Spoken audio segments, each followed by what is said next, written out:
এই ছবি চরম লজ্জার। একেবারে কলকাতার উপকণ্ঠে জমা জল, প্রাণ কাড়ল এক প্রত্যী শিশু। 1 মাস ধরে জলবন্দী উত্তর দমদমের 13 নম্বর ওয়ার্ড। এই মৃত্যুর দায় কার? শুধু বিরাটি নয়, দিকে দিকে জল জমে এমন পরিস্থিতি যে বোঝা যায় যে রাস্তা না এটা জলাশয়। আর উত্তর থেকে দক্ষিণ বর্ষায় পথশ্রীর রাস্তা তো একেবারে মরণ ফাঁদ। ক্ষোভে ফুঁসছেন সাধারণ মানুষ। আর কবি টনক নড়বে প্রশাসনের। অন্যদিকে সবার মুখে মুখে এখন যেটা ঘুরছে সেটা হলো কার নাম থাকবে, কার নাম কাটা যাবে, কোন নথিতে নাম থাকবে ভোটার তালিকায়। এসআইআর নিয়ে তোড়জোড়ের মধ্যেই কমিশনের কড়া বার্তার পরেও এবার ভোট ব্যবস্থাকে মৃত বলে কটাক্ষ করলেন রাহুল গান্ধী। ভোটে হারলেই কমিশনকে দোষারোপ পাল্টা বিজেপি।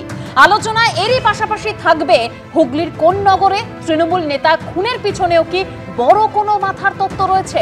আমরা আলোচনা করব। আলোচনার জন্য আমাদের সঙ্গে অতিথিরা রয়েছেন। তবে শুরুতেই ঠিক যে প্রতিবেদনের দিকে আমরা নজর রাখবো, টানা বৃষ্টিতে জলমগ্ন এলাকা, সেই জমা জলই এবার কাড়ল এক রত্তির প্রাণ।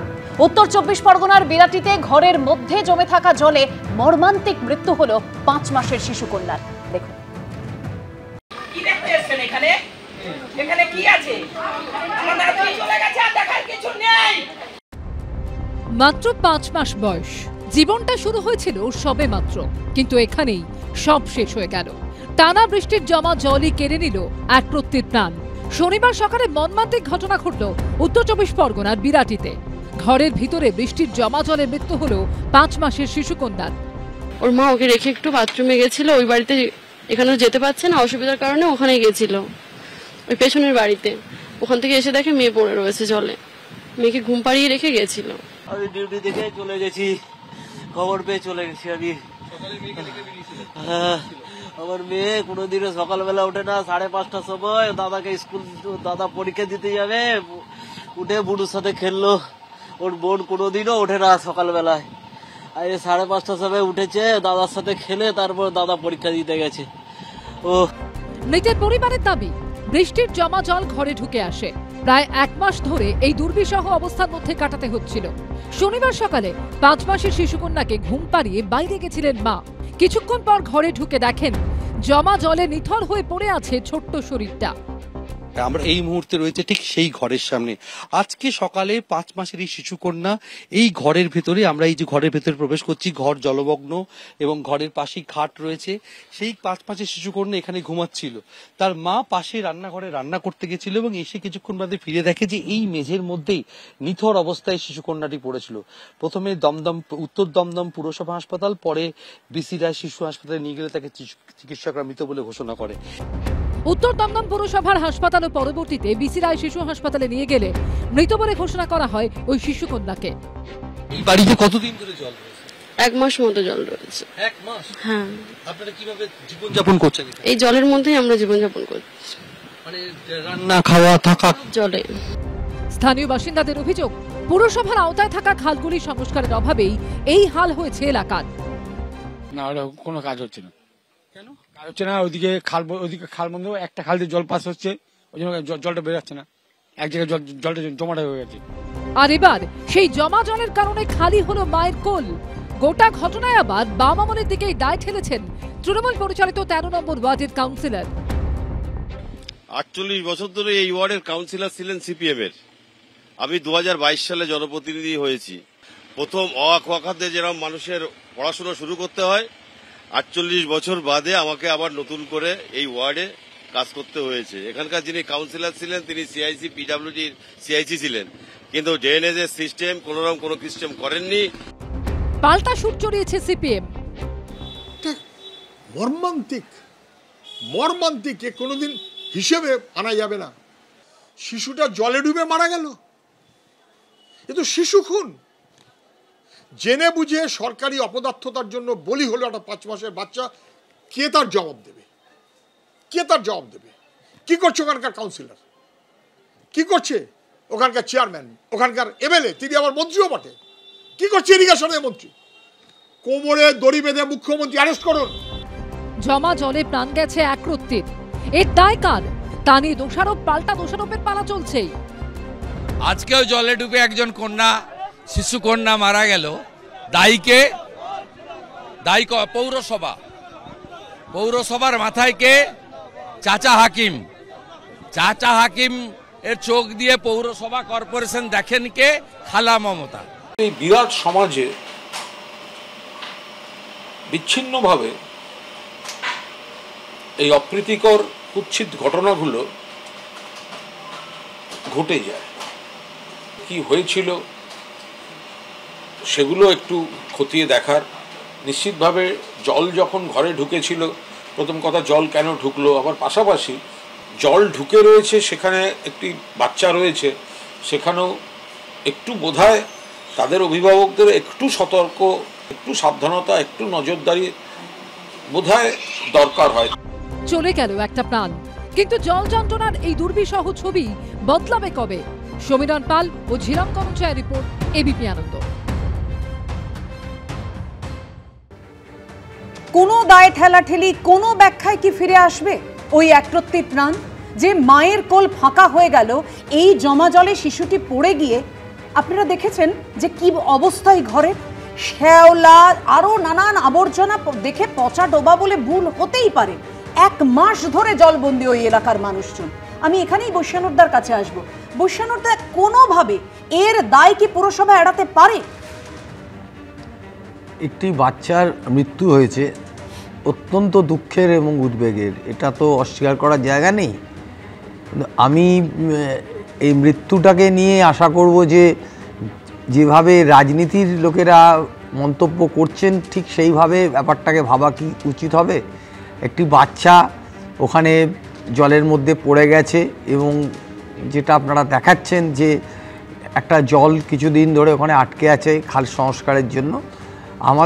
আমি কলকাতা পৌরসভা 2005 সাল থেকে যেহেতু পৌর প্রতিনিধি আছি, আমি জানি যে কলকাতা শহরে এই জল জমা এবং রাজ্যের এই পৌরসভা এলাকায় জল জমাটা একটা কিছু নতুন না। আমাদের এরকমও বলা হতো যে কলকাতার শহরটা একটা বাটির মতো শহর এবং সারা পৃথিবীতে নাকি প্রতিটি শহরে জল যায়।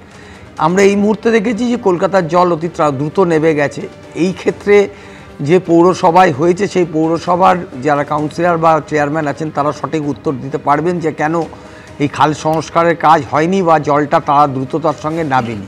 তো আমি যেভাবে মন্তব্য সিপিএমের সৃজন চক্রবর্তী করলেন, ওনার মনে রাখা উচিত ওনারা দীর্ঘদিন ধরে বিভিন্ন পৌরসভার দায়িত্বে ছিলেন এবং কলকাতা শহরের বিকাশ রঞ্জন ভট্টাচার্য যখন কলকাতার মেয়র ছিলেন তখন আমি বিরোধী দলের কাউন্সিলর হিসাবে যখন আমরা প্রশ্ন করতাম তখন উনি বলতেন যে কলকাতা শহর একটি বাটির মতো শহর, কলকাতা শহরে জল নামতে অনেক সময় লাগে, কারণ এখানকার ব্রিটিশের পরে সুয়ারেজ লাইনের কাজ হয়নি, ড্রেনের কাজ হয়নি।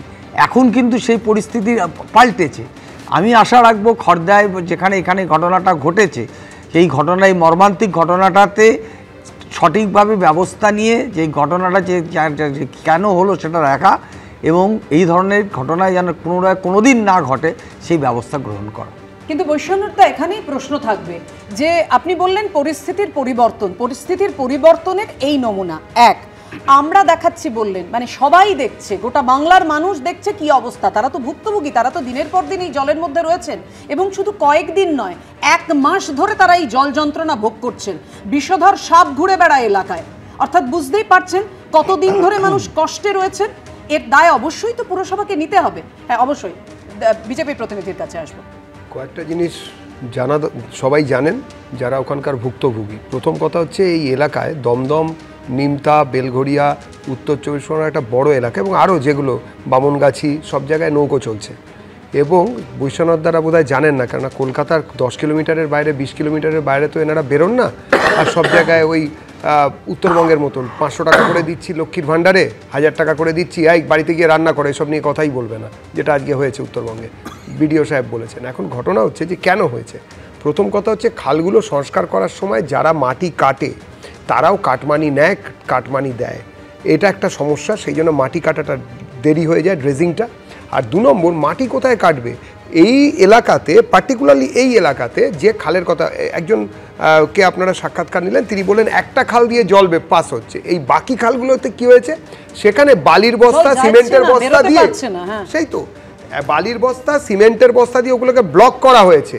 যেগুলো জলা জমি ছিল, মার্সিল্যান্ড, নিচু জমি, সেগুলোর ওপর এখন বড় বড় বাড়ি হয়েছে।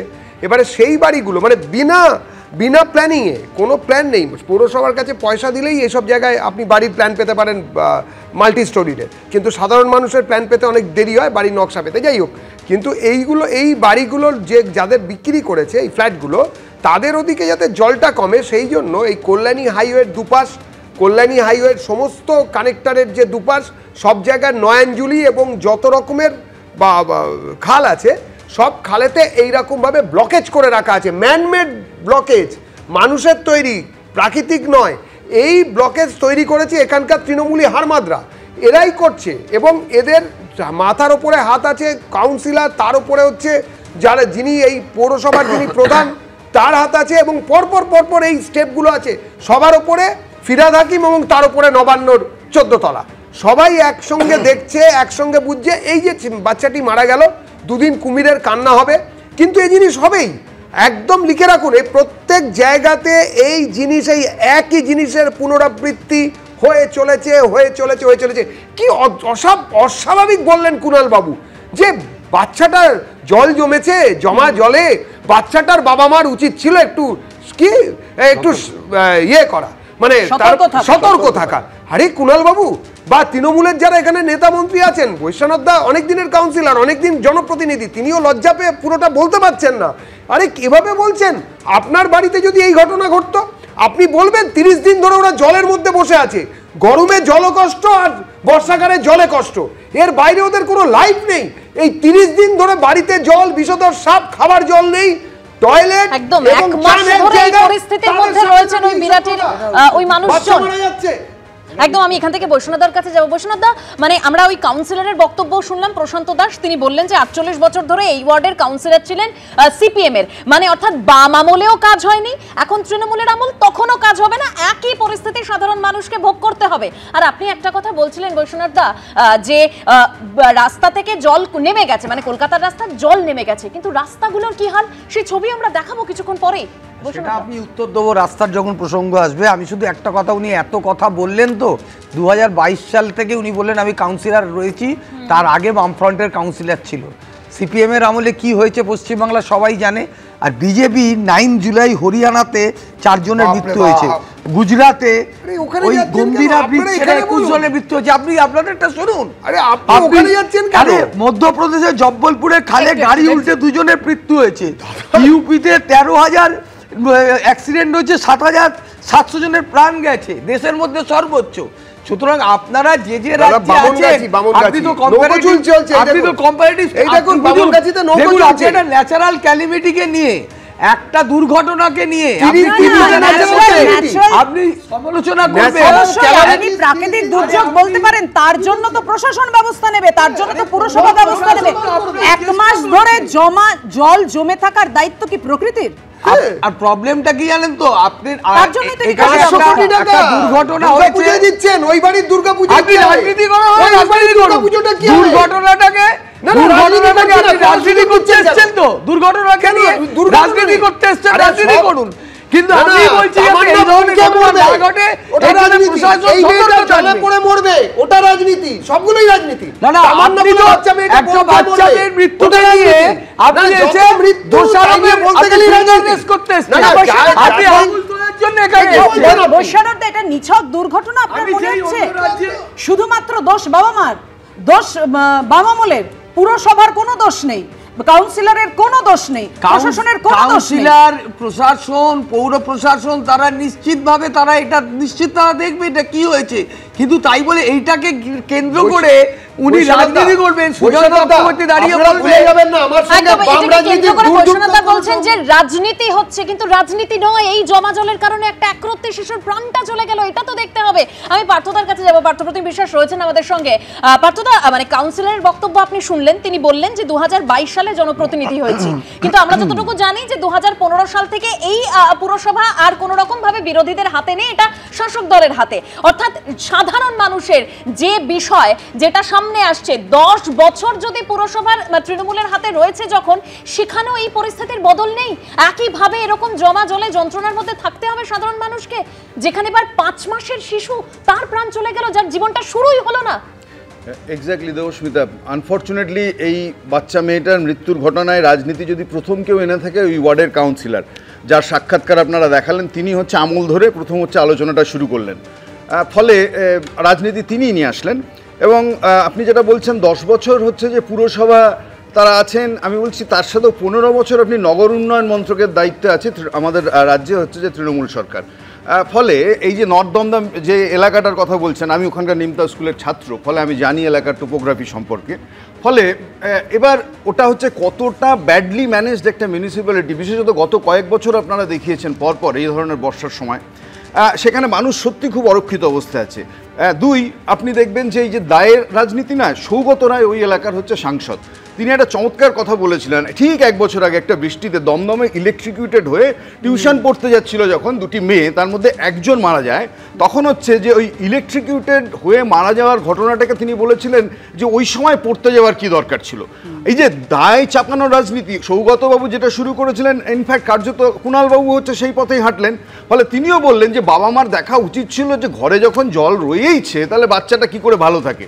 আমার প্রশ্নটা হচ্ছে, মূল কথা হচ্ছে যে জল কেন বাড়ির মধ্যে 1 মাস ধরে থাকবে।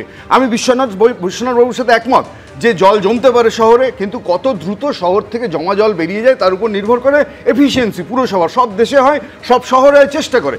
ফলে এখানে 1 মাস ধরে যদি নর্থ দমদম মিউনিসিপ্যালিটির ওই ওয়ার্ডগুলোতে জল দাঁড়িয়ে থাকে তাহলে এফিসিয়েন্সির কি অবশিষ্ট থাকে না ওখানে যে কাণ্ড ঘটেছে। এবং আমি আপনাকে এইটুকু বলতে পারি যে এই যে জমা জল, ওখানকার নিকাশি খালগুলো সবকটা অবরুদ্ধ হয়েছে। এবং এটা দেবজিতের সাথে আমি অনেকটা একমত যে সেই খালগুলো আসলে কার্যত বিক্রি হচ্ছে, খালের জমি আপনি যদি দেখতে চান, এবং মাটি জমি সব হয়। এবং এখানে বিলটা পেরিয়া বাড়ছে, বৃষ্টিপাতের চরিত্র পাল্টাচ্ছে, অথচ প্রশাসন এক জায়গায় দাঁড়িয়ে আছে। তারা যদি এক না করে নিকাশির ক্ষেত্রে, আপনি গত 5 বছরে আপনি দেখুন নিকাশির কোনো যদি নতুন ইনিশিয়েটিভ ওই মিউনিসিপ্যালিটিতে নেওয়া হয়ে থাকে তাহলে আমি বৈশ্বনাথবাবুর কাছে আজকে বলে যাবো যে না, আপনি ঠিক বলেছেন, কোনো কিচ্ছু হয়নি। এবং আপনাকে লাস্টে যেটা বুঝতে হবে যে ওখানে বিলটা পেরিয়ে উত্তরোত্তর বাড়ছে। এবং এরপরে যেটা দাঁড়াচ্ছে যে জমা জল যেটা থাকবে 1 মাস ধরে, এরপরে এটা আসলে ডেঙ্গুর পরিস্থিতিটা তৈরি করছে। ওই বাচ্চা মেয়েটা মারা গেছে আজকের জলে ডুবে পড়ে গিয়ে, এবং এই মৃত্যুটা কিন্তু এরকম নয় যে লেকে মারা গেছে, নদীতে মারা গেছে যেখানে জল থাকার কথা, এক সাফাই কর্মীরও এই জমা জলে প্রাণ গিয়েছিল, বিদ্যুৎ স্পৃষ্ট হলে এই জমা জলেই প্রাণ গেছে আরেকজন যুবকের। আমি শুধু বলছি, আমি এইটুকু বলি, গত 5 বছরে ডিজাস্টারে কলকাতা শহরে সবচেয়ে বেশি মানুষ মারা গেছে ইলেকট্রিকিউটেড হয়ে। ফলে এখানে জমা জলের বিপদ আর ইলেকট্রিকিউশনের বিপদ রয়েছে, এবং সেই জায়গায় দাঁড়িয়ে বলছি যে এই ডেঙ্গুর বিপদ আরো বেশি বাড়ছে। এবং সেখানে দাঁড়িয়ে আমি বলছি সত্যি এটাকে আপনি রাজনীতির মধ্যে আনতে চাই না, কিন্তু প্রশাসন যদি প্রশাসনের কাজ করতে ব্যর্থ হয় রাজনীতি তো আসবেই। একদম সেখান থেকে এই প্রশ্নটাই ওঠে যে 1 মাস ধরে এই জলটা জমে থাকবে কেন বৈশ্বনাথ দা? আসলে কি বলুন, আমি তো পুরসভা কি করছে? আপনি তো পুরসভার কাজ করবে, শেষ দপ্তরের কাজ করবে। এই জায়গাটাতে জল কেন স্ট্যাগনেন্ট হয়ে, আসলে কি বলুন তো, সিপিএম আর বিজেপি না আয়নায় নিজের মুখটা একটু ভালো করে দেখা উচিত। আমি যখন বিজেপির শাসিত রাজ্যগুলোর উদাহরণ দিচ্ছি ওনারা শুনতে চাইছেন না। সিপিএম আমলে এই রাজ্যে কিভাবে কলকাতা শহর থেকে বিভিন্ন রাজ্যে এখানে সেই কথা শুনতে চাইনি। আপনাদের প্রবলেমটা হলো কি, আপনারা শুধুমাত্র সমালোচনা করতে এসেছেন, আপনারা পজিটিভ সাইডটা দেখতে পান না, আপনি নেগেটিভ সাইডটাই হাইলাইট করতে চান। কলকাতা শহরে মিউনিসিপ্যালিটি এরিয়াতে যে কাজ হয়েছে, ডেভেলপমেন্ট হয়েছে, বলুন না আর কি কি কাজ বাকি আছে। বলেছিলেন তো 90% 99% যন্ত্রণা দুর্ভোগ পোহাতে হচ্ছে সাধারণ মানুষদের, এবং তা নিয়ে রাজনীতি একেবারে চরমে পৌঁছচ্ছে। কিন্তু এখান থেকে দেখুন সেই অনুব্রত মণ্ডলের কথাটা মনে পড়ে যায় যে রাস্তায় উন্নয়ন দাঁড়িয়ে রয়েছে। সত্যি কি দাঁড়িয়ে রয়েছে রাস্তায় উন্নয়ন? কারণ দিকে দিকে রাস্তার যা বেহাল দশা, সেটা জেলা হোক আর এবার কলকাতার ছবি আপনাদের সামনে রাখবো। কি পরিস্থিতি রাস্তার একবার দেখুন।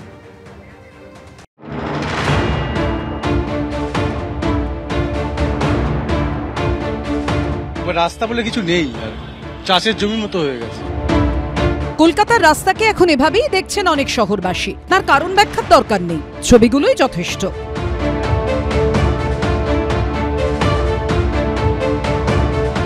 এই ছবি দক্ষিণ কলকাতার মোমিনপুরের। রাস্তায় তৈরি হওয়া গর্তে বৃষ্টির জল জমায় দুর্ভোগ আরো বেড়েছে। এবড়ো খেবড়ো রাস্তায় যাতায়াত করতে গিয়ে ঝাঁকুনিতে কোমর ব্যথা হওয়ার জোগাড় নিত্যযাত্রীদের। মোমিনপুরে রয়েছি ডায়মন্ড হারবার রোড, সেখানে কিন্তু বিভিন্ন জায়গায় একেবারে দেখো ইটের পাঁজা বেরিয়ে পড়েছে, এক একটি অংশ এমনই চেহারা তৈরি হয়েছে, একেবারে ইটের যে কঙ্কাল সেটা পর্যন্ত দেখা যাচ্ছে। কালীঘাট মন্দিরে ঢোকার মেন গেটের উল্টো দিকের রাস্তার এখন এই অবস্থা, ছোট বড় গর্তে ভরা রাস্তা, 2 চাকা হোক কিংবা 4 চাকা, গাড়ি নিয়ে যেতে গিয়ে প্রতিদিনই ভুগতে হচ্ছে সাধারণ মানুষকে। কামালগাজীর ছবি তো আরো দুর্বিষহ। ক্রিশ্চিয়ানো রোনাল্ডো হোক বা লিওনেল মেসি, তাদের পায়ের জাদু অর্থাৎ ড্রিবলিং তা দেখতে কিন্তু মুখে থাকে গোটা বিশ্ববাসী, এমনকি বাদ যান না বাঙালি ফুটবল প্রেমীরাও। আর এখানে কামালগাজীতে এলে কিন্তু সম্পূর্ণ অন্য ড্রিবলিং দেখতে পাবেন। এখানে দেখতে পাবেন যে কিভাবে বাইক চালকেরা বা অটো চালকেরা ড্রিবলিং করছে এই পটহোলসকে। সিচুয়েশন তো অস্বাভাবিক, আমাদের এভরিডে লাইফ এভাবে ট্রিমেন্ডাস হচ্ছে। এই যে অবস্থা কোনো প্রশাসনের কোনো ব্যাপার না, উল্টে পুলিশ এ করছে যে রাস্তা নাকি সেফটি চলছে, উইক চলছে, কিন্তু রাস্তার এই অবস্থা সেটা দেখছে না। খারাপ রাস্তার তালিকায় রয়েছে হাইল্যান্ড পার্কের সামনের এই রাস্তাও। 10-12 দিন আগে রাস্তা সারাইয়ের কাজ শুরু হলেও এখনো শেষ হয়নি, তার ফলে শেষ হয়নি মানুষের ভোগান্তিও। শুধু দক্ষিণ নয়, উত্তর কলকাতার রাস্তার অবস্থাও ততই বচ্চ। ভিআইপি রোডের বেহাল দশা, এয়ারপোর্ট থেকে কলকাতাগামী রাস্তা জায়গায় জায়গায় খানাখন্দে ভরা। আমরা এই মুহূর্তে রয়েছি কৈখালি মোড়ের কাছে এবং সেখানে দেখতে পাচ্ছি কলকাতাগামী রাস্তা সেটা খানাখন্দে ভরা এবং সেই সমস্ত গর্তে বৃষ্টির জল জমে গেছে, তার ফলে চালকদের গাড়ি চালাতে সমস্যা হচ্ছে। যতটা না বলবো ততটাই ভালো, অনেকটা সমস্যা। এরকম ভাবে রাস্তায় গাড়ি চালানো যায় না, বাইক চালানো মানে খুবই জীবন দুর্বিষহ হয়ে যায়। জীবন প্রতিদিন হাতে নিয়ে চলতে হয় এরকম ভাবে, প্রশাসনের কোনো নজরদারি নেই, এটাই বলবো, আর কিছু বলার নেই। রাস্তা যে কতখানি দুর্ভোগের কারণ হতে পারে তার উদাহরণ সল্টলেকের এই রাস্তাও। বিরাটি মোড়ে যশোর রোডেও বেরিয়ে এসেছে রাস্তার কঙ্কালসার চেহারা। জল যখন দিয়ে হয়েছে তখন মনে হচ্ছে এমনি গর্ত, দেখুন গর্ত ভর্তি ওই যে বাসে এখন যখন তখন অ্যাক্সিডেন্ট হতে পারে, ওই দেখুন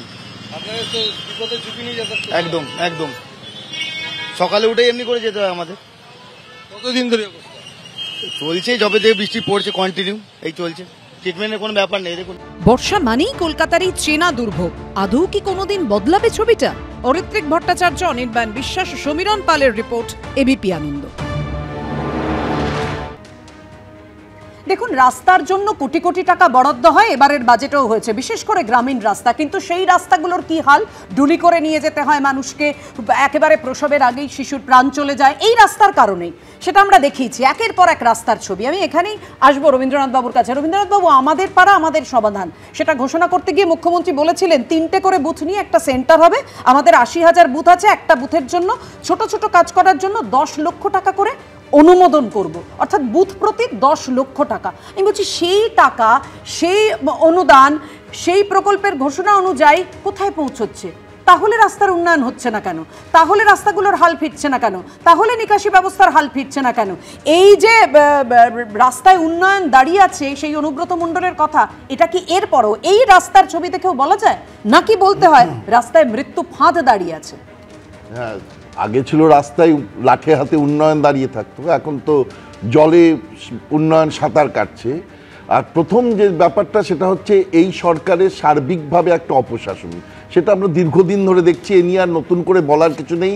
তোলাবাজিতে ভরে গেছে, যেখানে পাচ্ছে মানে যতটুকু যে কাজের জন্য বরাত পাওয়া যাচ্ছে সেই কাজ থেকে মেরে খাওয়ার যে লুটের হরির লুট চলছে সেগুলো দেখবার মতো কোনো লোক নেই। এবং এটা দলের তরফ থেকে বলেই দেওয়া হয়েছে যে যার মতো করে খাবে, একটা ধারণা নিয়েই আমরা চলছি যে 75% অন্য জায়গায় যাবে, হেডকোয়ার্টার্সে যাবে, আর 25% যে করবে তার কাছে থেকে যাবে। তার পাশাপাশি আপনি দেখুন সার্বিকভাবে তো একটা পরিকল্পনা থাকবে, একটা সরকার তার একটা সার্বিক অপশাসন তো আছেই, কিন্তু একটা পরিকল্পনা বলে তো কিছু থাকবে।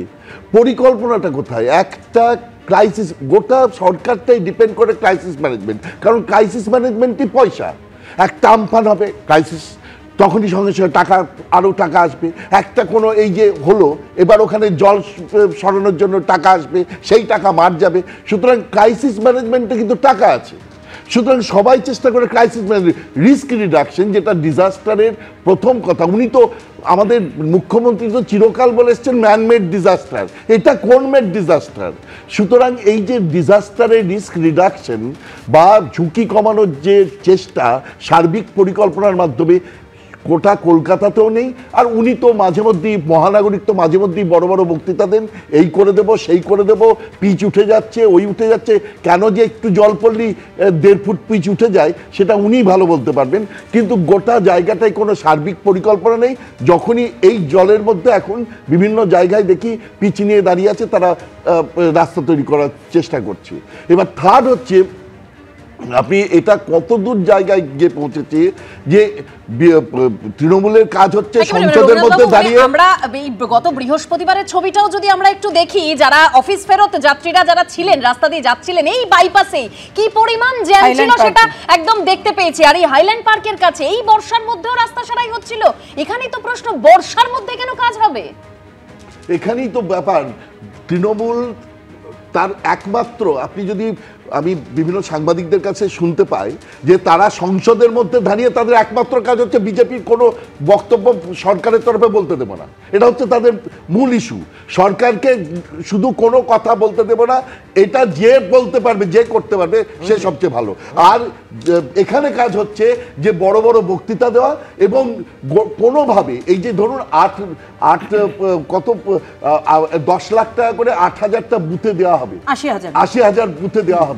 এটা কি, যেখানে এই সরকার এই অবস্থা 3,000 কোটি টাকা গোটা পশ্চিমবঙ্গের পথশ্রীর জন্য দেওয়া হয়েছিল, এটা তো কোথায় গেল টাকা কেউই বুঝতে পারছে না। 3,000 কোটি টাকা তো আমরা তো কোটিতে বুঝি না, আমরা তো সাধারণ মানুষ, আমরা ম্যাক্সিমাম লাখ পর্যন্ত যেতে পারি। 3,000 কোটি টাকা কত জানি না। বৈষ্ণবদার কাছে যাব। বৈষ্ণবদা, আমার টাকা বরাদ্দ হচ্ছে, আমরা দেখতে পাচ্ছি আমাদের পাড়া আমাদের সমাধান প্রকল্প হচ্ছে, সাধারণ মানুষের কথা শোনা হবে, তাদের সমস্যার সমাধান হবে, কিন্তু এই যে রাস্তা নিয়ে তো আমরা কথা বলছি, এই রুবির মোড় থেকে গড়িয়া রাস্তাটার কি অবস্থা শুধু বৃষ্টির জন্য তো নয়, রাস্তার বেহাল দশা তো বহু বছর ধরে। এই সামান্য পাসপোর্ট অফিসের গলি দেখুন না, রুবি হসপিটালের পেছন দিকের রাস্তাটা, সেখানের কি অবস্থা, কার্যত একেবারে মানে ওঠা পড়া এমন রাস্তার দু চাকায় তো যখন তখন দুর্ঘটনা ঘটবে।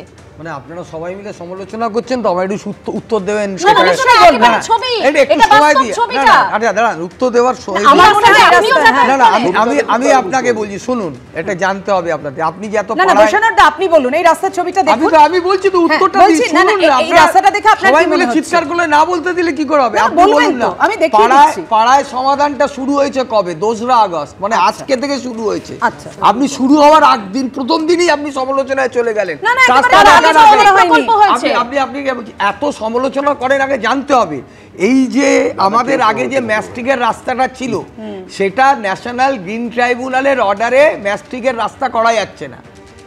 আপনারা জানেন কি না জানি না, আমি যেহেতু কলকাতা কর্পোরেশনের কাউন্সিলর বা মেয়র পরিষদ, আমি জানি যে কলকাতা কর্পোরেশনের যে পিচের রাস্তা করা হয়, পিচেরটা সবচেয়ে বড় শত্রু হলো জল। বৃষ্টি হলে পিচের রাস্তার ক্ষতি হয়। এই গল্পগুলো আমাদের আর শোনাবেন না। আরে দূর মশাই, আপনি তো কথাই শুনতে চাইছেন, আপনি উদ্ভাবনা করেন, আপনি কি কর্পোরেশন লোক চালাবেন? আপনি তো সমালোচনা করতে আসেন। আপনি তো বললেন যে উনি পিডব্লিউডি থেকে নিয়ে নেবেন। আপনার কাছ থেকে এটা আশা করি না। বলুন বলুন বলুন। আপনি উদ্ভাবনা করেন, আপনার কাছ থেকে আশা করি না। আপনি ডিসেন্সিটা মানুন। বলুন বলুন। আমি বলছি যে ম্যাস্টিকের রাস্তা ন্যাশনাল গ্রিন ট্রাইব্যুনালের জন্য করা যাচ্ছে না। পিচের রাস্তায় বৃষ্টি হলে পিচের রাস্তা পিচ ধুয়ে যায়। এটা যে কোনো লোক যারা পিচের কাজ করে তাদের জানবেন। ইঞ্জিনিয়ার, আপনি পলিটিক্যাল সায়েন্স পড়েন, পলিটিক্যাল সায়েন্সটা মানে তাহলে গ্রামের মতো রাস্তা হয়ে যাক। বৈষ্ণবদা, পলিটিক্যাল সায়েন্সটা তো ভালো বুঝতে পারছি। ওই গ্রিন যেখানে হাইকোর্টের অর্ডার মানছেন না, আর গ্রিন ট্রাইব্যুনালের অর্ডার মানার জন্য আপনি মুগ্ধ হয়ে যাচ্ছেন। মাইনে পান, আপনি অন্য লোককে তোলাবাজ বলে দিচ্ছেন, আপনি ইঞ্জিনিয়ারকে তোলাবাজ বলে দিচ্ছেন, আপনি তোলাবাজ বলে দিচ্ছেন, আপনি সবাইকে আপনি তো করলেন তোলাবাজ বললেন। ইঞ্জিনিয়ারকে বলে আপনি নিজে লক্ষ টাকা মাইনে পান, যে সমস্ত তোলাবাজি করে এই জিনিসটা একবার ফিরাদ হাকিমের বক্তব্যটা আমাদের শুনতে হবে। গতকাল তিনি ঠিক কি বলেছিলেন শুনুন। ডেনসিটি অফ রেন্টটা প্রচন্ড। কলকাতায় যে রাস্তাগুলোর মধ্যে আপনারা বলছেন সেই রাস্তায় ইউটিলিটিগুলো রয়েছে, তাই সেই রাস্তায় আমরা টানেল করতে পারিনি। আর জলগুলো কখনো সিএসসি কাটছে, কখনো ড্রেন কাটছে, কখনো জল কাটছে। একবার যদি একটা রাস্তা কোথাও দিয়ে জল ঢুকে যায়, সেই রাস্তাটা বসে যাচ্ছে। এটা আমি বারবার বলছি, আবার রিপিট করছি প্রেসের সামনে। 10 দিন আমার 31শে জুলাইয়ের মধ্যে কেআইপির রাস্তাগুলো তৈরি করে দেওয়ার কথা ছিল, কিন্তু একটা অজস্র বৃষ্টি, যে বৃষ্টিতে পিচ উঠে চলে যাচ্ছে, আমরা যেখানে করেওছি সেখানে গুঁড়ো গুঁড়ো হয়ে বেরিয়ে চলে যাচ্ছে। একটা অজস্র বৃষ্টি হচ্ছে। 10 দিন ড্রাই পেলে কলকাতার আর কোনো রাস্তায় খানা খন্দ থাকবে না। 10 দিন ড্রাই থাকতে হবে। 10 দিন আমার যদি বৃষ্টি ছাড়া যেই স্প্যান পাবো তাতে আমরা কলকাতাকে ঠিক করে দেবো। অর্থাৎ মেয়রের কথা অনুযায়ী 10 দিন যদি বৃষ্টি না হয় তাহলে সমস্তটা ঠিক হয়ে যাবে। তাহলে হাজার হাজার কিলোমিটার রাস্তা হয়েছে, আপনি কি অস্বীকার করতে পারবেন যে কলকাতায় সারাউন্ডিংস এর রাস্তা হয়নি স্টেট হাইওয়েতে? ঠিক আছে, কলকাতার রাস্তায় প্রতিবার আপনারা দেখেছেন এত রাস্তা হয়েছে। পুজোর আগে আপনি দেখুন কেউ অস্বীকার করছেন না, বৈষ্ণবদা কেউ অস্বীকার করছেন, আপনিও এই রাস্তা দিয়ে যাতায়াত করেন, আমরাও এই রাস্তা দিয়ে যাতায়াত করি। সুতরাং রাস্তার অবস্থার যদি উন্নতি হয় আমাদের সুবিধা হয়। আপনি বলছিলেন না আমাদের পাড়া আমাদের সমাধান, আমরা সমালোচনা করছি তা নয়। আমি বলছি এই টাকাটা তো সরকার শুরু হলো কেন? মানুষের না প্রশ্নটা বুঝতে একটু সমস্যা হচ্ছে, বৈষ্ণবদা প্রশ্নটা বুঝতে। আমাদের পাড়া আমাদের সমাধান মানুষের সমস্যা সমাধান করার জন্য, সেই সমস্যার সমাধান করা হচ্ছে তো এখনো কাজটা শুরুই হলো না। আমি আবারও বলছি যে আমার পয়েন্ট সেটা না যে আমার পাড়া আমার সমাধান নিয়ে আমি কথা বলছি না, কিন্তু রাস্তা সারানো বা রাস্তার নিকাশির জন্য হচ্ছে যে রেগুলার অ্যানুয়াল বরাদ্দ থাকে, পৌরসভারও থাকা উচিত, নগর উন্নয়ন দপ্তরে থাকা উচিত, সরকারের থাকা উচিত। প্রশ্নটা হচ্ছে যে তার ইউটিলাইজেশন কিভাবে হচ্ছে যে সেটা নিয়ে। এক যে আপনাকে বলছি ইস্টার্ন মেট্রোপলিটন বাইপাস যেটা আপনারা দেখলেন, যেটা এটা হচ্ছে প্রায় আমাদের মানে আমার অন্তত পক্ষে Salt Lake campus to Jadavpur university main campus যাওয়ার রাস্তা 11.5 কিলোমিটার রাস্তা, অন্য সময় 35 মিনিটে যায়, সেটা হচ্ছে 1 ঘন্টা 45 মিনিট লাগছে। এবং এটা কার্যত একটা হাসপাতালের করিডোর, তার বাদিক ডান দিকে অজস্র হাসপাতাল। যেভাবে প্রতিদিন গাড়ির পেছনে একটা করে অ্যাম্বুলেন্স সেটা হুটার বাজাতে বাজাতে যায়, এবং আমার ধারণা ওই যে রাস্তার হাল প্রায় 12,000 মিলিমিটার পার কিলোমিটারের ওপরও চান্ডুলেশনস, ফলে ওখানে রোগী হাসপাতালে যাওয়ার আগে অর্ধেক মৃতপ্রায় অবস্থায় পৌঁছাবে শুধু বাইপাসটাকে যদি কভার করতে হয়। এটা গেল এক। ফলে এখানে দাঁড়িয়ে বরং এর চেয়ে আমি দেখেছি যে আমাদের যা স্পিড হয় 6 থেকে 7 কিলোমিটার পার আওয়ার স্পিডে গাড়ি চলছে ওখানে, ফলে হেঁটে যাওয়ার সমান হয়ে যাচ্ছে। আমার প্রশ্ন হচ্ছে অন্য জায়গা, মেয়র সাহেবকে যে বা যারা পরামর্শ দেন আমার 1, 2, 3 করে বলার যে কলকাতা শহর বাটির মতো, এটা আমরা সবাই জানি ছোটোবেলা থেকে। কলকাতা শহরের হচ্ছে যে ড্রেনেজ সিস্টেম যতক্ষণ না ঠিক করা যাবে, হাল ফেরানো যাবে, ততক্ষণ রাস্তার হাল ফিরবে না। ফলে আপনি রাস্তা বিটুমেন দিয়ে আপনি 10 দিন ড্রাই পেলেও যদি বানান, তার 15 দিন বাদে যদি বৃষ্টি আসে আবার খারাপ হবে, unless you repair the drainage system. আমার মূল প্রশ্ন যে নিকাশি ব্যবস্থা সংস্কারের ক্ষেত্রে কলকাতা পুরসভার ভাবনা যদি না থাকে, রাস্তা সোজা করতে পারবেন না। আপনি পেভার ব্লক ইউজ করুন, আপনি প্লাস্টিক ইউজ করুন, আপনি কোল্ড মিক্স ইউজ করুন, যা ইচ্ছে ইউজ করুন। ফলে এই ভাবনাটা কলকাতার নেই, এবং নেই বলেই হচ্ছে যে এই বিপদের মধ্যে আমরা পড়ছি। আপনি বলছেন পার্থদা নিকাশি ব্যবস্থার উন্নতি অত্যন্ত জরুরি। নিকাশির হাল ছাড়া রাস্তার হাল ফেরানো যাবে না। আবারও বলছি, ভালো করে শুনে রাখুন। একটু বৈষ্ণবদা কি বলছেন একটু শুনে নিন। পুকুরে প্রতিবার আপনারা দেখাতেন যে জল দাঁড়ায়, আগে দেশপ্রিয় পার্কে জল দাঁড়াতো, সাদার্ন অ্যাভিনিউতে জল দাঁড়াতো, সাউদার্ন পার্কের জল দাঁড়াতো, যতীন দাস রোডে জল দাঁড়াতো, আমরা যে সমস্ত অঞ্চলে, এখন কোথাও জল দাঁড়ায় না। আপনি জোর করে বললেন যে অদ্ভুত কথা, আমার স্ট্রিট এলাকা সেটা তো এখনো জল দাঁড়ায়। আপনি দেখুন না ঠনঠনিয়া কালীবাড়ির ওখানে ব্যবস্থা হচ্ছে, ওখানে ঋষিকেশ পার্কে পাম্প হচ্ছে, আপনি তো সুযোগই দিতে চাইছেন না। আগেই সমালোচনা করলে কি করে হবে? আপনি সমালোচনা করলে সমালোচনার জায়গা নয়, মানুষ ভুক্তভোগী। আমরা ক্ষমতায় দিন রাস্তা দিয়ে যাতায়াত করছি, আমরা ভুক্তভোগী। আমরা যথেষ্ট করেছি এই রাজ্যে, আমরা যা করেছি যথেষ্ট স্বাধীনতার পর কেউ করতে পারে, কেউ করতে পারে, স্বাধীনতার পর এরকম কাজ আমরা যা করেছি স্বাধীনতার পর কেউ করতে পারেনি, বললে হবে না। সবাইকে এই মুহূর্তে বিরত করছি, ঠিক তাই। মানুষ একদম এই কারণেই তৃণমূলকে মানুষ ক্ষমতা এনেছিল, বারবার এই কথাটা প্রত্যেকটা আলোচনায় উল্লেখ করতে হয়। আমরা তো চাই রাস্তার উন্নয়ন হোক, মানুষের যাতে এই দুর্ভোগের মধ্যে পড়তে না হয়, প্রাণ হাতে করে রাস্তায় বেরোতে না হয়। আরো কঙ্কালসার চেহারা রাস্তার আমরা দেখাবো, আপনাদের সামনে রাখবো। কলকাতা থেকে জেলায় বিভিন্ন জায়গায় কার্যত ওই যে বলছিলাম প্রাণের ঝুঁকি, সেই প্রাণের ঝুঁকি নিয়ে যাতায়াত চলছে। পুজো কমিটিগুলিকে লক্ষাধিক টাকা অনুদান দেওয়া হচ্ছে, কিন্তু রাস্তা সারাই কেন হচ্ছে না তা নিয়ে উঠছে প্রশ্ন। দেখুন, পুজোর জন্য না দিয়ে মানে এদিকে যে খরচা করলে সবারই উপকার হবে। শুধু ভোটের সময় দেখবো, আর কোনো সময় দেখবো না। খানা খন্দময় রাস্তা, দিন কয়েকের বৃষ্টিতে জল জমে দুর্ভোগ চরমে, প্রাণের ঝুঁকি নিয়ে সেই রাস্তায় চলছে যাতায়াত। কলকাতা থেকে জেলা, ছবিটা কম বেশি একই, রাস্তায় বেরোলেই যেন দুর্ভোগ। আর এই অবস্থায় যখন প্রাণের ঝুঁকি নিয়ে যাতায়াত করতে হচ্ছে মানুষকে, তখন অনেকেই প্রশ্ন তুলছেন পুজো কমিটিগুলিকে লক্ষাধিক টাকা করে অনুদান দিচ্ছে রাজ্য সরকার, অথচ রাস্তা মেরামতের সময় কোনো হেলদোল নেই কেন? রাস্তাগুলো উন্নতি হওয়া দরকার আছে, পুজোর জন্য না দিয়ে মানে এদিকে যে খরচা করলে সবারই উপকার হবে। এবছর 25,000 টাকা অনুদান বাড়িয়ে 45,000 পুজো কমিটিকে 1,10,000 টাকা করে অনুদান দেওয়ার কথা ঘোষণা করেছেন মমতা বন্দ্যোপাধ্যায়, যাতে রাজ্য সরকারের খরচ হবে 495 কোটি টাকা। এখানেই বিরোধীদের অভিযোগ, মানুষের অভাব অভিযোগকে গুরুত্ব না দিয়ে ভোটের রাজনীতি করতেই এই তেধার অনুদান। এদিন বেহাল রাস্তার প্রতিবাদে পথে নামে বিজেপি। শনিবার সল্টলেকে বিক্ষোভ দেখায় তারা। দুর্গাপুজোর প্যান্ডেলকে দেওয়াটা বেশি ইম্পর্টেন্ট, কিন্তু রাস্তাগুলো মেরামত করা, এত বড় বড় পুকুরের মতো পটহোল হয়ে রয়েছে, আজকে একটা বাচ্চার প্রাণ চলে গেল, সেটা দেখার কাছে তার কাছে সেটা ইম্পর্টেন্ট নয়। রাস্তাশ্রী প্রকল্প 3,500 কোটি টাকা কোথায় গেল? টাকাটা কে লোপাট করলো? রাস্তাশ্রীর পর নাম বদলে হলো পথশ্রী, আবার 3,500 কোটি টাকা কোথায় গেল? কে খেলো টাকাটা? পঞ্চায়েতের কাজে, জেলা পরিষদের কাজে শুধুই লুট, 30, 40, 50% লুট। কাজটা হবে বলতে। বিরোধীদের এই কটাক্ষের পাল্টা জবাব দিয়েছে তৃণমূল। বিপুল হাজার হাজার কিলোমিটার রাস্তা বাম জমানার থেকে বেশি তৃণমূল জমানায় প্রত্যন্ত গ্রাম পর্যন্ত তৈরি হয়েছে। হ্যাঁ, কিছু রাস্তা ডিস্টার্বড হয়েছে, ড্যামেজড হয়েছে, মানুষের অসুবিধা হচ্ছে।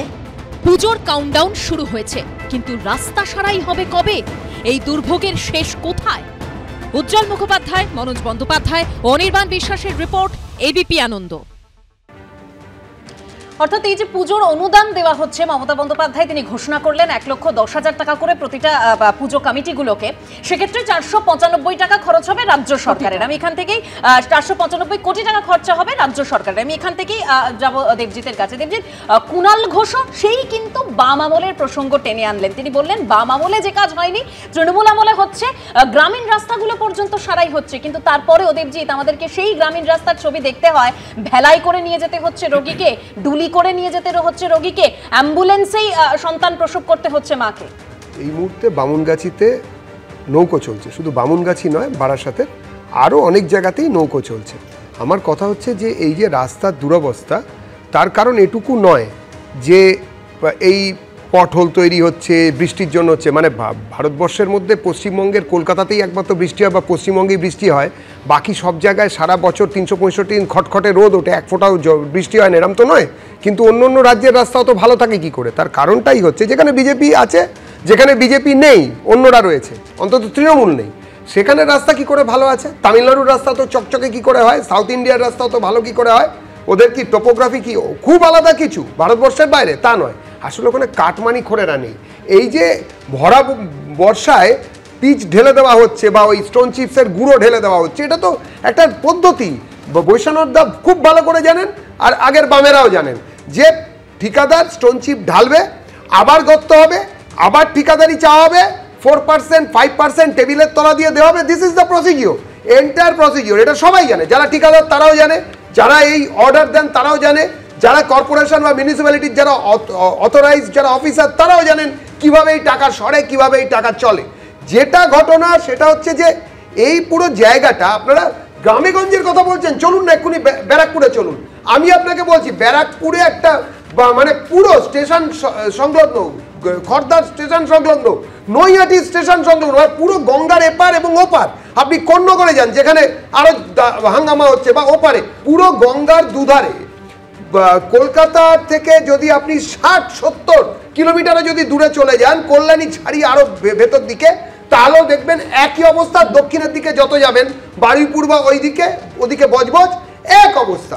শুধুমাত্র গলাবাজি চলছে, ভিরাদ হাকিম ভুলভাল বোঝাচ্ছেন, টোপোগ্রাফি, কন্টিউর, কিরকম মাটি নাকি সরে যায়, যেন মনে হচ্ছে চাঁদে আমরা বাস করি। মানুষকে কত বলছেন উন্নয়ন করা কেন সম্ভব হচ্ছে না? বলছেন পুজোগুলিকে লক্ষাধিক টাকা অনুদান দেওয়া হচ্ছে, শুধু রাস্তার পেছনে খরচ করা যাচ্ছে। একদম পুজোকে তো টাকা দিতেই হবে, সে তো ঠিকই আছে, সে তো ক্লাবকে টাকা দিতে হবে, উন্নয়ন বহির্ভূত ফান্ড থেকে। যখন কেউ কোনো উন্নয়নের কথা বলবে একদম টাকা নেই, আর ওদিকে নিলাম চলছে কত 70, আচ্ছা 80, 90, কি ফুর্তি, বাপরে বাপ। আরে কার টাকা দিচ্ছেন? আর আজকে বৈশাখে আমিও আপনার বারের মেম্বার, কাল আমি টু হুইলারে যাতায়াত করি, কাল বাদ পরশু আমার জন্য না আপনাকে ফুল কোর্ট ডাকতে হয়। এইরকম পরিস্থিতি যে কোনো মুহূর্তে আমরা মারা যেতে পারি।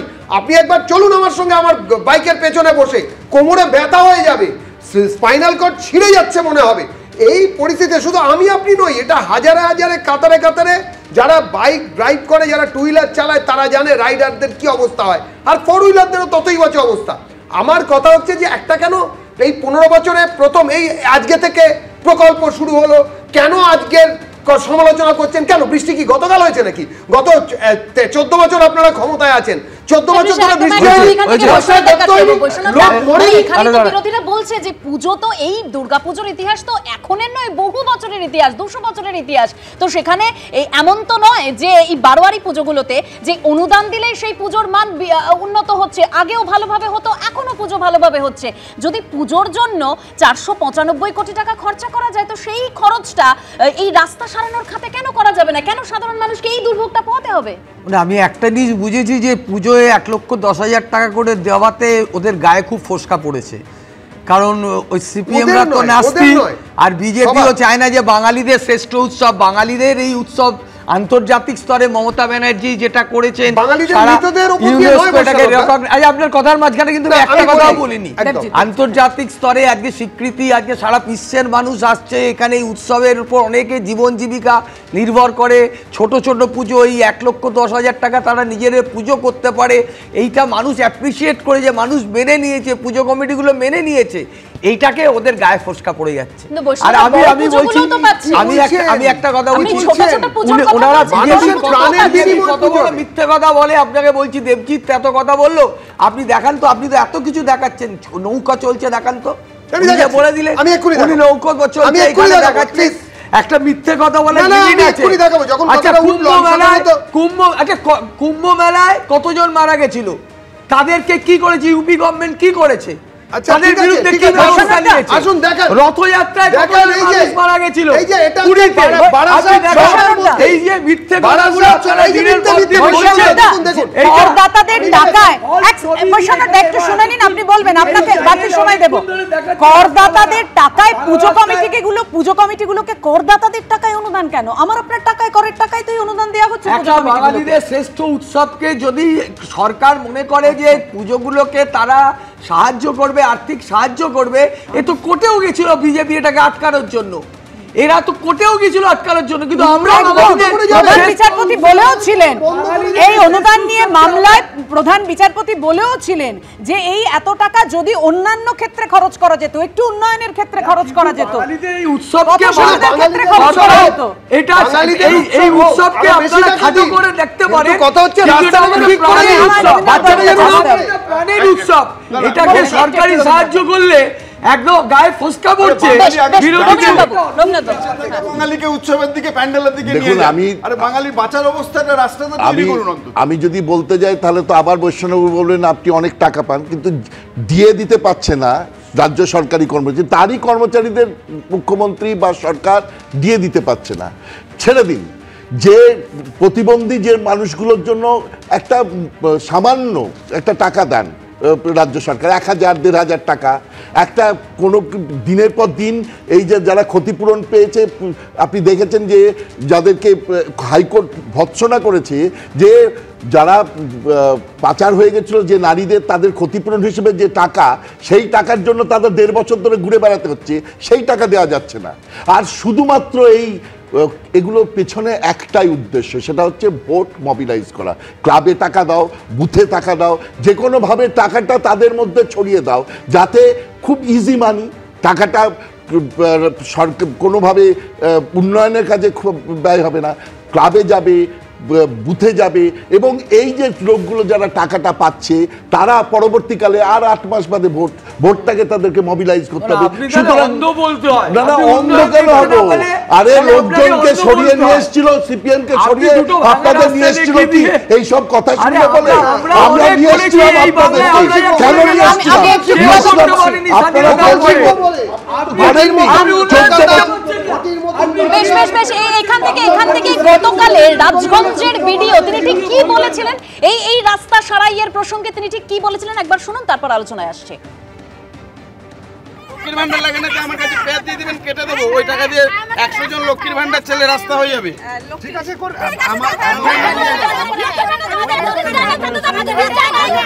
সবার দরকার আছে, লক্ষ্মীর ভান্ডার লাগে না, আমার কাছে পেঁয়াজ দিয়ে দিবেন, কেটে দেবো, ওই টাকা দিয়ে 100 জন লক্ষ্মীর ভান্ডার ছেলে রাস্তা হয়ে যাবে। ঠিক আছে, সবার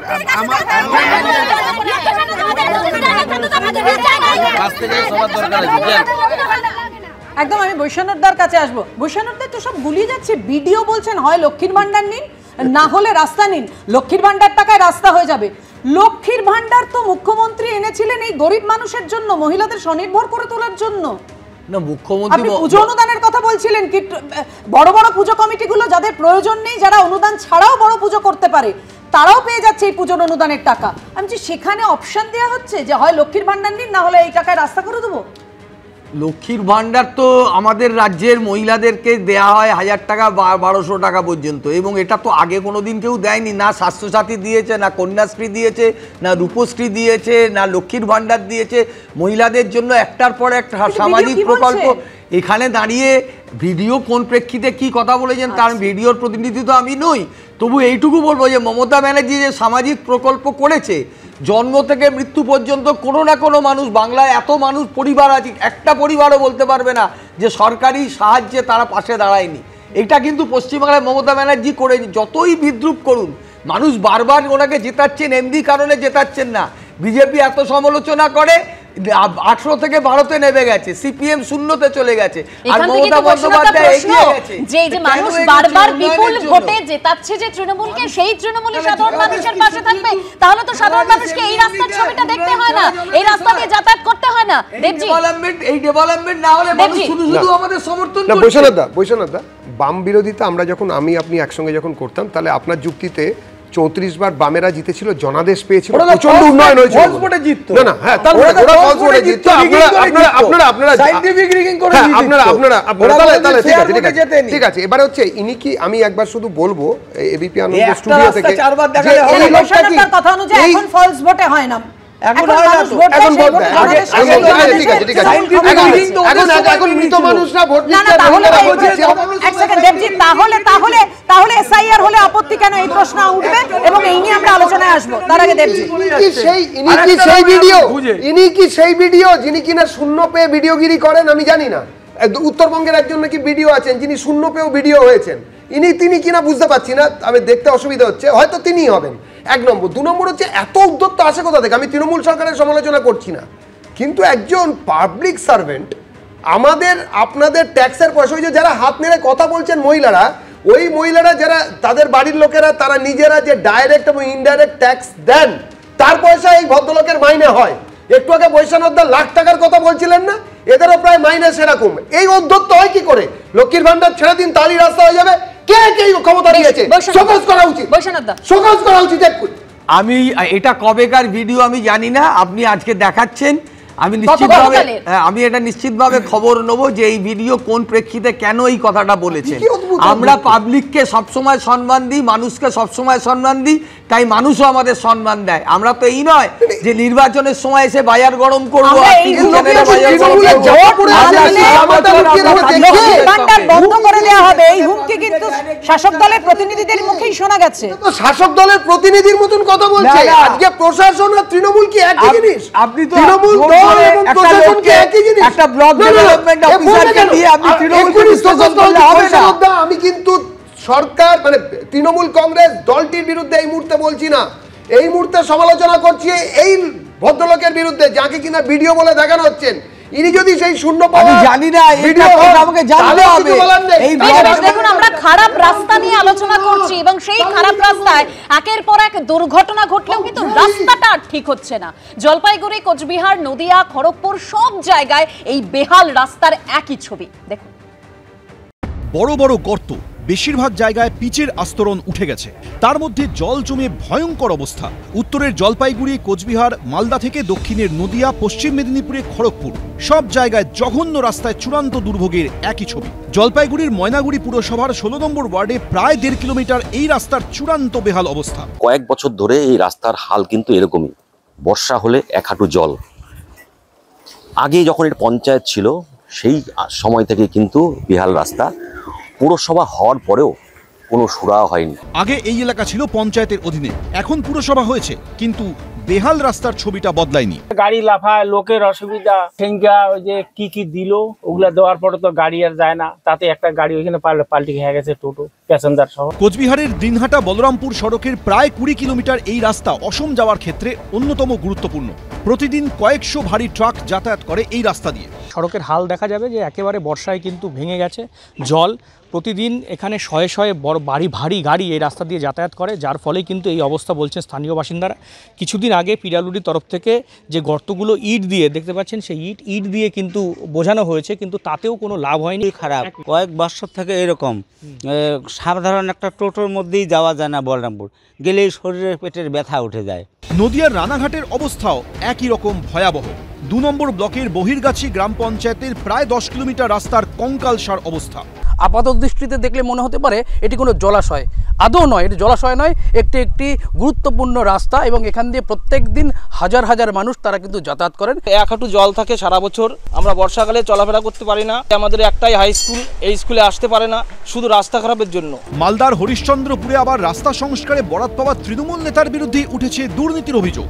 কন্ট্রাক্টররা 2,42 লক্ষ টাকার টেন্ডার নিয়ে বসে আছে, ওরা কাজ করে না, আজ থেকে 20-25 দিন আগে কাজ ছেড়ে পালিয়ে গেছে। পশ্চিম মেদিনীপুরের খড়গপুরের খাটরাঙ্গা এলাকায় 3 কিলোমিটার কাঁচা রাস্তা বৃষ্টি পড়তেই কাদামাটি হয়ে গেছে। ভোট আসে, ভোট যায়, বয়ে যায় প্রতিশ্রুতির বন্যা, কিন্তু রাস্তার হাল আর ফেরে না। রাজা চট্টোপাধ্যায়, সুজিত মণ্ডল, অভিজিৎ চৌধুরী, এবিপি আনন্দ। দেখুন, আমরা যে প্রশ্নগুলো তুলছি, আপামর সাধারণ মানুষের জনগণের এই একটাই প্রশ্ন, কেন রাস্তার হাল ফিরছে না, কেন আমাদের প্রাণ হাতে করে এই ঝুঁকিপূর্ণ যাতায়াত করতে হবে।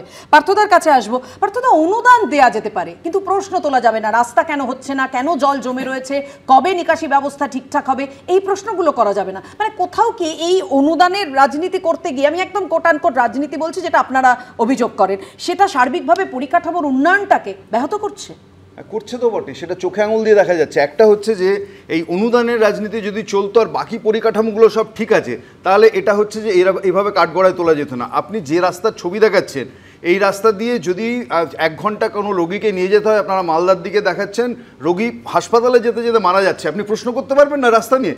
তাহলে একটা মানুষের যে বেঁচে থাকার যে মৌলিক অধিকার, সেটাই তো কোয়েশ্চেন হচ্ছে। আর সেই মরে যাওয়া মানুষটা বা তার পরিবারের লোকেরা, তারা যদি সরকারকে প্রশ্ন করে, তখন তাকে শর্ত চাপানো হবে যে আপনি হয় লক্ষ্মীর ভাণ্ডার নিন, অথবা আপনি বেঁচে থাকার পদ করুন, মানে আপনার রাস্তার কথা ছেড়ে দিন।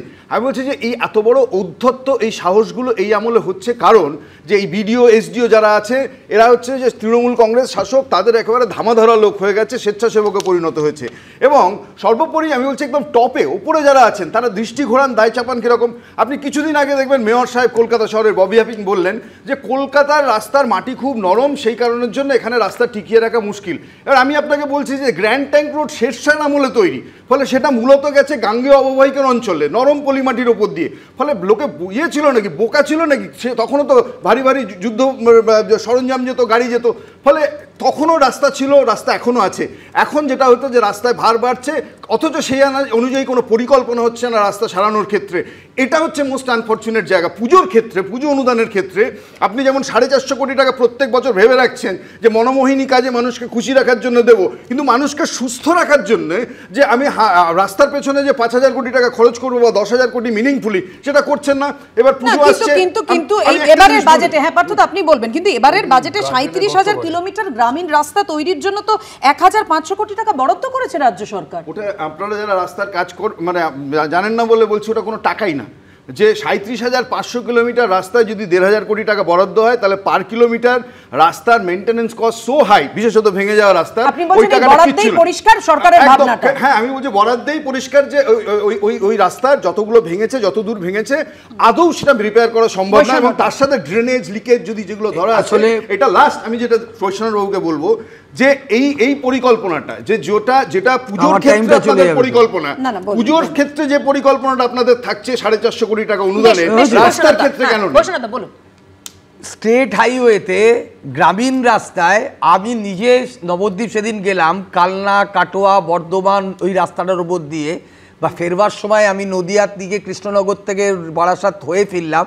আমি আপনাকে বলছি, আগেও লেফটের টাইমেও আপনাদের সময় হতো দেখেছে মানুষ রাস্তা আর এখনো মানুষ দেখছে। আপনি একটু কম্পারেটিভলি স্টাডি করবেন। দেখুন আপনি আপনাকে বলছি যে আমাদের সময় আপনি বিটি রোড ঘুরে আসুন, আপনি জিটি রোড ঘুরে আসুন, ঘুরে আসুন, ঘুরে আসুন, আমরা ঘুরে আসুন, ডায়মন্ড হারবার রোড ঘুরে আসুন। আপনি গত কয়েকদিনের বৃষ্টির জেরে জেলায় জেলায় রাস্তার হতশ্রীর ছবিটা একবার দেখে নিন। মানে বীরভূম, বাঁকুড়া, দুর্গাপুর, পূর্ব বর্ধমানের ছবিটা কি দেখুন। আপনি তো কিছু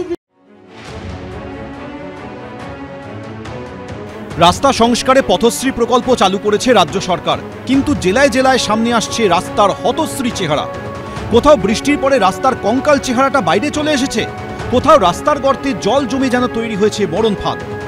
প্রাণ হাতে চলছে ঝুঁকির যাতায়াত। বর্ধমান, বীরভূম থেকে বাঁকুড়া জেলা বদলালেও রাস্তার এই হতশ্রী ছবির বদল হয়নি। এ ছবি বোলপুর পুরসভার মকরমপুরে। বর্ষা নামতেই জেলা জুড়ে রাস্তাগুলি বেহাল অবস্থা, এবং শহরের ভিতর দিয়ে যে রাস্তাগুলি গিয়েছে সেই রাস্তাগুলির অবস্থা আরও খারাপ।